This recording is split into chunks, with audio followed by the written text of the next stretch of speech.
As we're on the road, and I got my hero here. Lights out. Good to be back. Good to see you. I don't know what to say right now. I'd avoid you this trip, but couldn't do it. That's the first face I saw in the locker room. You my hero. You're my hero. My favorite reporter.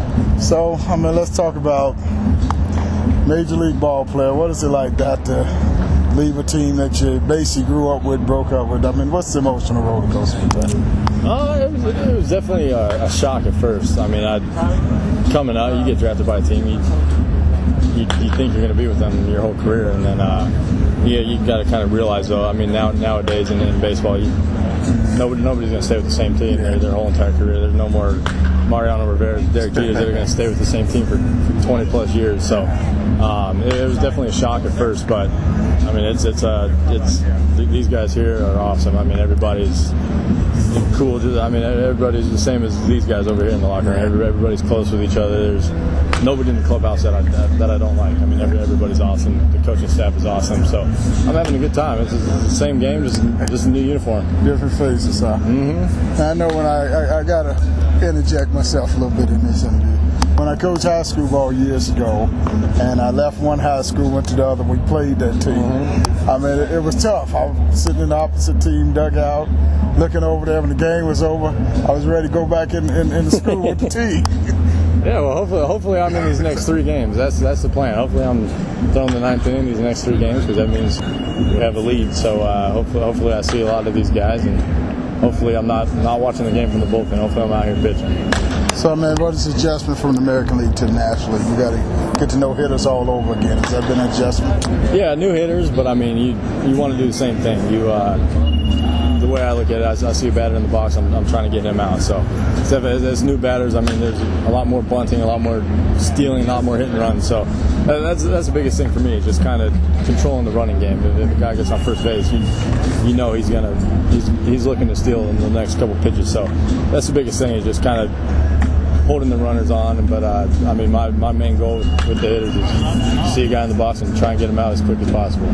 So, what do you have to do? You got a couple years in the big leagues under your belt now.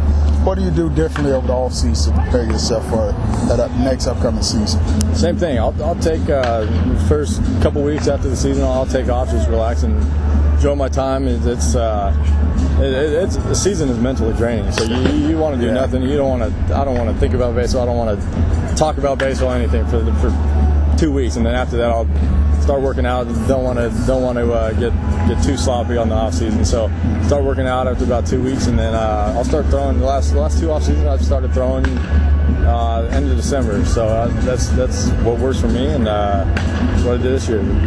Stayed a little bit in Ohio, and December came around, came to California. You can't throw. You just go get California. You can't throw in 10-degree weather in Ohio. So went back to California end of December and started throwing, and got the arm all good and ready, and that's pretty much what I do, is start working. Just had to get that Sunshine State in there. Yeah, I can't stay out of California for too long. Yeah. So when you reflect back over it, a lot of good times, a lot of good memories, and at the end of the day, the fans don't know you guys are friends no matter what side of the field you guys are.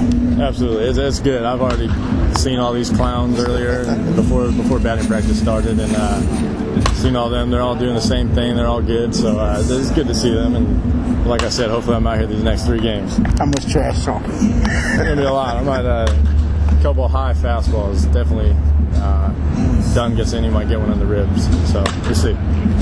Coach, take you guys behind the scenes with my man, my hero, Lights Out. Yes, sir. All right. Welcome back. Yeah. More than a century has passed since Andrew Rube Foster, the father of Negro League Baseball, gathered a handful of black team owners in Kansas City and dared to dream of a league of their own.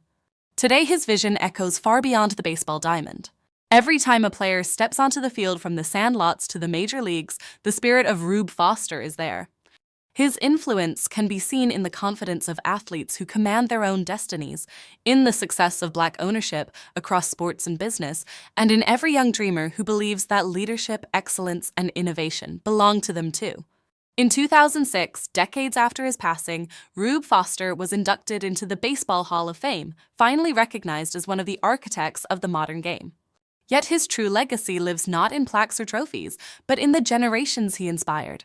The Negro Leagues broke barriers, challenged injustice, and changed America's national pastime forever. And at the heart of it all was one man, Andrew Rube Foster, whose courage and vision turned exclusion into empowerment, and whose dream connected the past, the present, and the future.